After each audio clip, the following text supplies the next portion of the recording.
Hey everybody, welcome to the Multifamily Legacy Podcast. Today is going to be a good teaching lesson because I'm not having any guests on. I'm just going to preach it to you, Kahuna style, in one of my favorite places. I am on the shores of Waikiki. I can't say it right. Waikiki Beach in Oahu, and just having a wonderful time with my family. I could not come and at least do one podcast while I'm out here. So this is kind of a special edition, and hopefully you guys enjoy it. Before we get started, though, I just want to give a shout out. You know, I truly love it when you guys take the time to go to iTunes and leave reviews. And so this next review comes from W. Harvey 93. He says, tons of value. This podcast was instrumental in me getting started in multifamily. And I truly believe Corey to be an amazing mentor and friend. Highly recommend to everyone, whether seasoned or new. Keep kicking butt, Corey. Hey, thank you so much for that. I really appreciate it. Hey, I love it when you guys take the time. And I know it's kind of a pain in the butt to get out there and to do that, but it really does mean a lot to me. And it honestly makes me smile. So listen, today I want to talk about, and usually when I talk about these kinds of things, these are things that I go through and I experience, and it helps me kind of like, I'm like, dude, I'm going through some crap right now. I usually share with you guys my stuff, my bad stuff, not always my good stuff. The stuff that's actually more fun to share is things I'm having problems with. And so I want to start with these next three things that I'm going to talk about are really the things that you should be really paying attention to. And I really need you to listen. I think it'll help you a lot. And the first one is you need to have a performance clause in your contracts. You know, today's market is incredibly competitive. It's just competitive, meaning there's lots of people out there trying to find apartment deals, and they're making offers that are stupid. What I mean by stupid offers, I mean the kind that, you know, I'm going to go $200,000 hard, sight unseen, and, you know, and I'll close in, 30 days, and I'll do all this stuff. And it may not, I mean, that deal may not even work.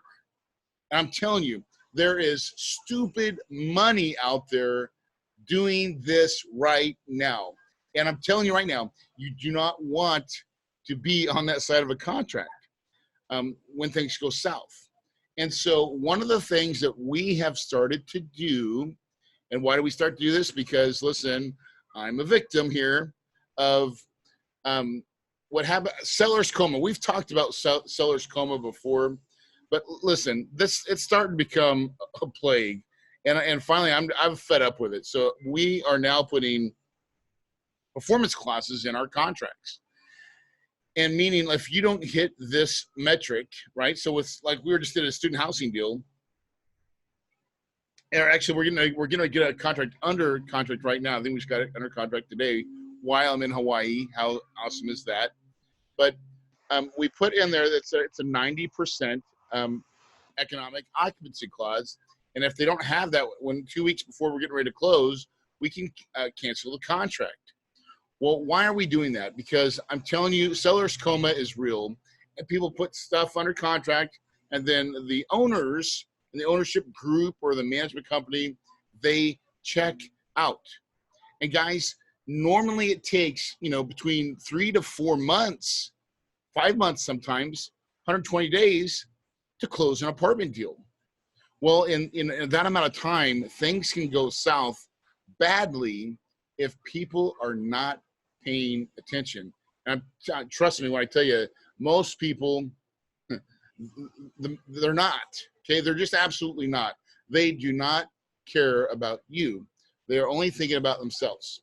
Okay, so you absolutely need to have a performance clause in your contract that dictates that you're going to get, if you go past this date and the numbers slip, that you either have a way to cancel your contract, or there's got to be a penalty, and it's got to be a harsh penalty that makes that the kind of penalty that makes you feel good that you're not going to have to worry about, whether or not you're going to be able to get your money. Because normally, so after 90%, if you're buying something that's 90% or better, that normally means you can get Freddie, Fannie, like the best type of financing out there. But what happens if it goes to 89 or 88? All of a sudden, what you thought was going to be a really rosy, beautiful, lined up deal now turns into a CMBS loan or some type of bridge to perm or just some type of deal that really wasn't what you thought about when you were actually buying the project. Now, how do I know this? Okay, because it happens, and it's happened to me 2 or 3 times. I'm fed up with it. Corey Peterson is not putting offers on deals without performance contracts. Now, that may mean that I lose out on some deals. Ask me if I'm okay with it. I'm absolutely okay with it. And guys, you got to believe in your offers. You really have to believe in yourself and what you're doing. And listen, don't be afraid to walk away. We're in a new year. As you're listening to this, it's a new year. The power of no, okay? 2 letters, 1 word, no. I'm telling you, most of you guys need to learn how to say it, because brokers are like, oh, this is a great deal. And you need to be able to say, no, it's not. No, it's not a great deal. It's a marginal deal at best, right? Or no, this deal sucks, broker. Like, you got to send me a better deal. Man, my wife does it all the time. My wife's crazy Asian, but that woman says no all the time, and she's like the barter queen. No, can you do better? No, I won't pay this price. No.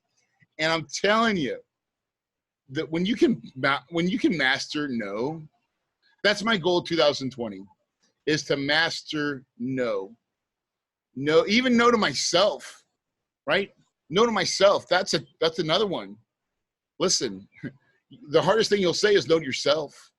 Because, like, I don't know. I mean, if you're like me, I like things. I like nice stuff, and I like travel a lot, and sometimes that affects kids, right? Because kids, like, Dad, even if I'm traveling with my wife, but I still have my kids.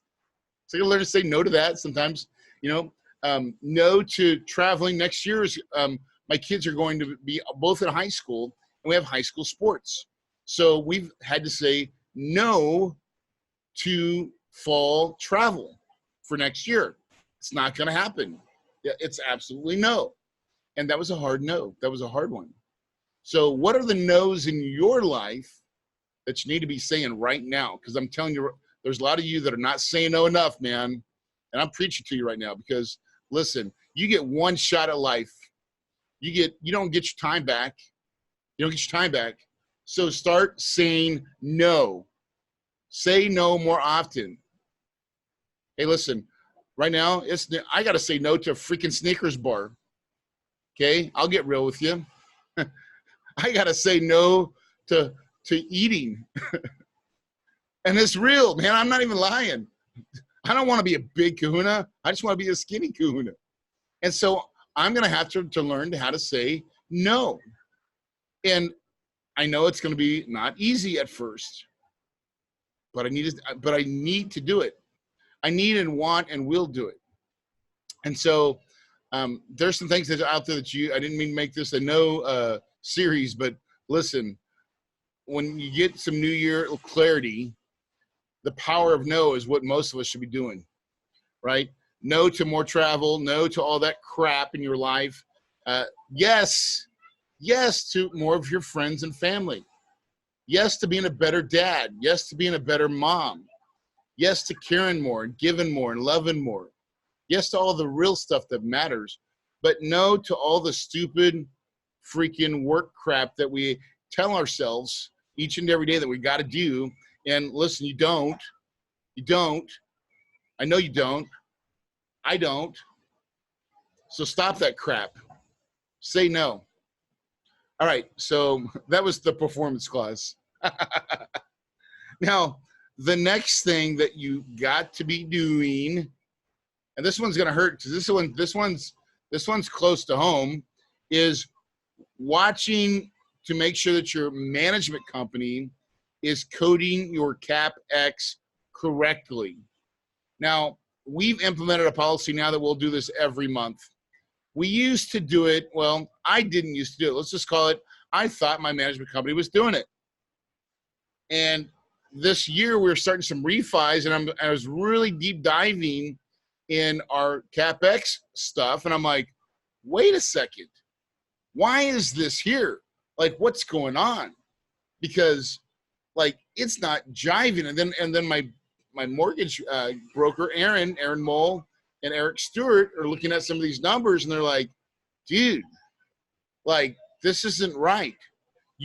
This is all CapEx stuff. You need to recode it. And the reason for this is it matters when you're doing a refi. When you're trying to show the bank your numbers and you're trying to meet DCR, debt service requirements and things like that. And if your management company is coding everything to maintenance when it should be coding to CapEx, you got, hey, Houston, there's a problem. And so we have had this problem, and it looks like it's been for a couple of years. And so now we are really now, I mean, it's been a chore. It's been a chore to go back and try to recode every expenditures. And so out of that have come some better systems and procedures. A, to our management company, what we dictated that they got to do, but B, from Kahuna Investments, my company, as a asset management company, truly, because we own all these assets, we've got to be doing the work ourselves as well to verify. And so we actually hired an asset manager to do that for us. And what I've realized is, as I've got, one or two properties you can watch like a hawk. I remember when I had one or two properties, I could watch them like a hawk.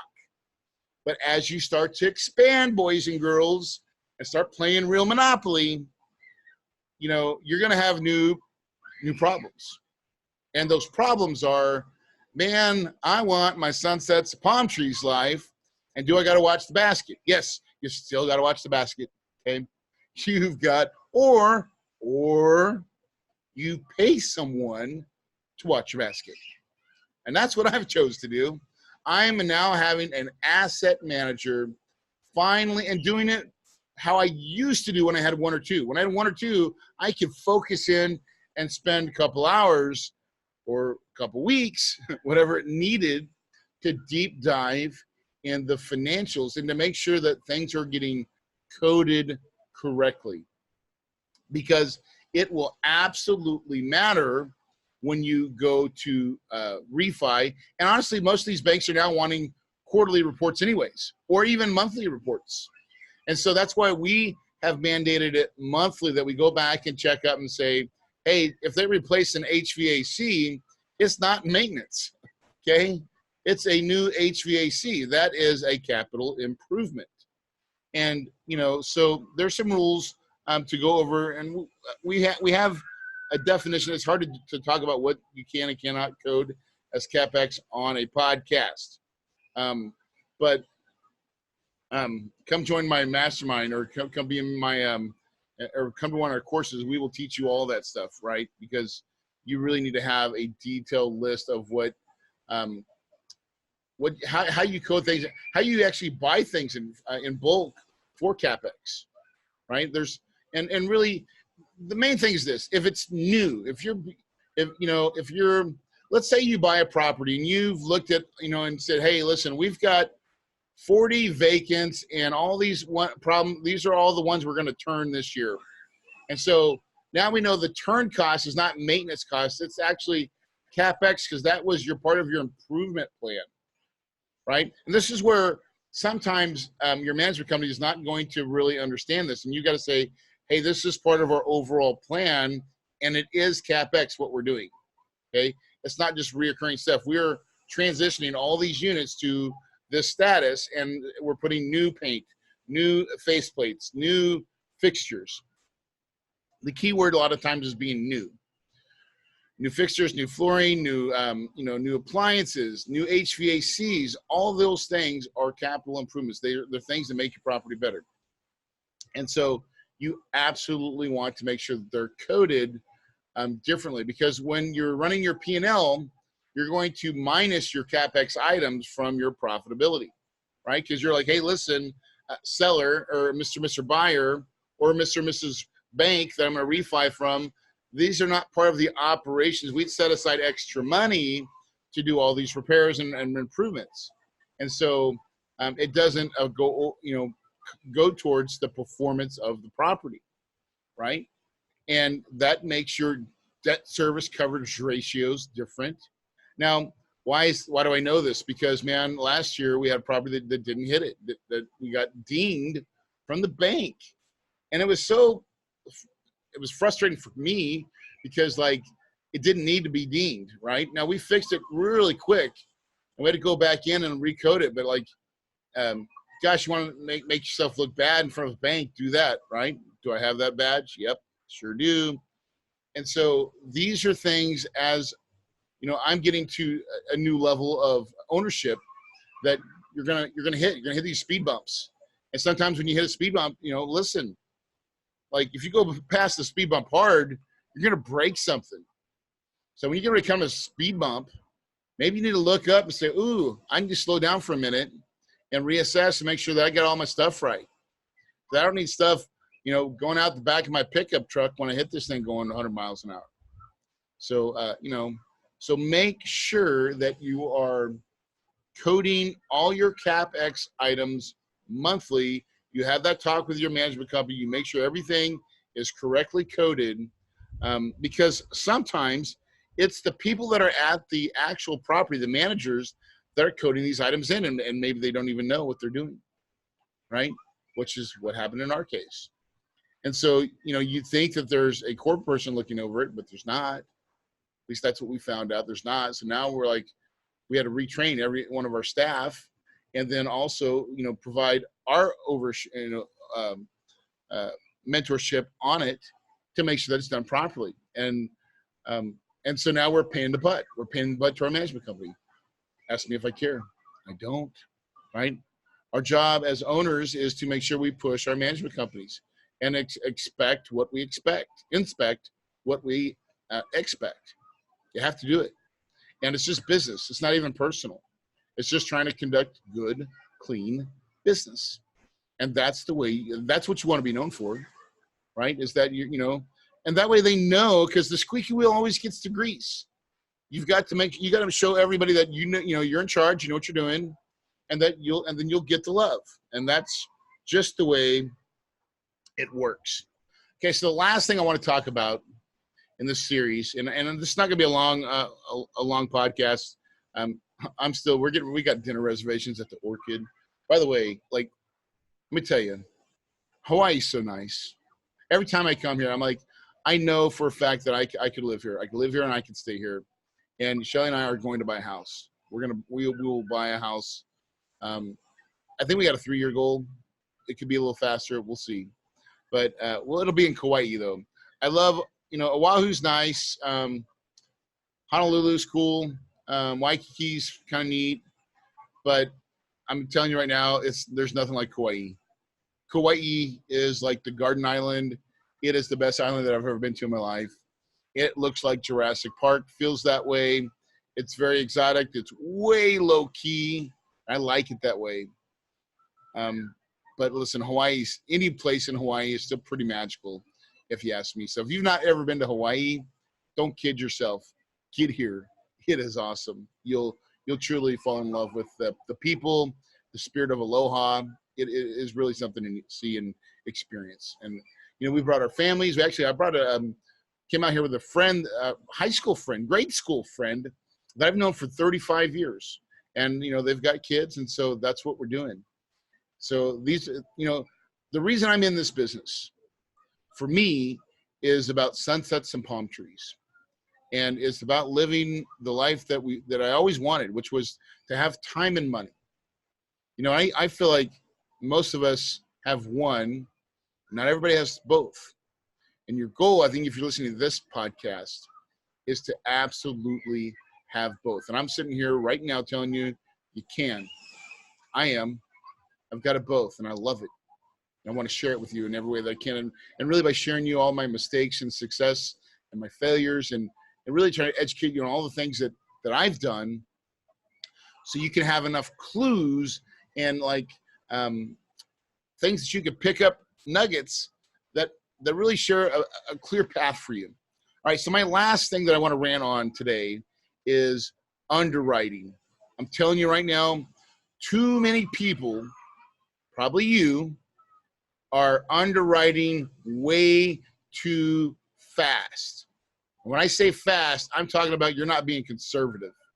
I'm telling you right now, in this economy, there's not a deal every week or every other day or every month. There's like a deal every 3 months, guys. If you're just like, unless you just got this biggest, baddest operation, I'm telling you, you probably are speeding in your underwriting, and it's going to hurt you. It's going to hurt you, and it shouldn't have to hurt. Okay, so what I'm saying is you got to be patient in this marketplace. Just be patient, guys. I know everybody wants a deal, and I want them too. Last year we only did one deal. I think we could have done two, and we have another one under contract right now. So this year coming up, 2020, there's a good chance we could do three. But if I only did one, I was okay. I'm okay if I only did one. If you buy one apartment deal a year for like 10 years in a row, you're set, dude. You're done. There's nothing else that you need at that point. So don't freak out. But I'm telling you right now, you've got to be conservative in your underwriting. Don't put your best case scenario in rent growth. Don't put your best case scenario in rate. Don't put your best scenario in salaries. I'm telling you, there's a podcast that I go over in the rules of thumb of your underwriting. Listen to that podcast. I can't remember what number it is. Hopefully the people that are producing my podcast can go find that episode, and where I talk about the underwriting guidelines, because you will need it, right? And just don't falter from that. Be conservative. Stay conservative, and because you'll always sleep good at night. You will always sleep good at night. Most people make too many bad choices. They race. They look at your best case scenario. And listen, the only view you got to look from is your investor's eyes, because truly, when you're looking at deals, some people they're looking at it from their point of view. What can I make? And what you need to be doing is looking from your investor's point of view. Is like, hey, am I going to at least be able to make him his money and sleep at night and not fret and not have an oh crap moment like every other day? That's when you know you're doing it correctly. And I'm just telling you, I'm pleading with you to be conservative in your underwriting. You will never, ever regret it. And it'll always help you because it'll allow you to make fat deals, right? You get a fat deal and it gets skinny, you're okay. If you get a skinny deal and it gets skinnier, then that's when you're going to start pulling out your hair, and you're going to have really sleepless nights. And I do not wish that on anybody, okay? I've had those nights, and they are not fun, my friends. Guys, with that, I want to give you some Spirit of Aloha here in Hawaii. I mean, hopefully you can hear the waves crashing behind me. I mean, it's magical. It's absolutely magical. 18 years ago, I had this vision. I came to Hawaii. I came there and I met my first mentor, Bruce. And listen, Bruce did show me that time and money, that sunsets and palm trees lifestyle, that cash flow life. He showed it to me. It was real. I could see him living it, where he had money. And I could tell that no one was taking his time. He had complete control. And I went on a journey from that day forward. It's been 17 years. I'm telling you, this game, Monopoly, buying apartments, renting them out, it is the best thing that I've ever done. It's not fix and flip.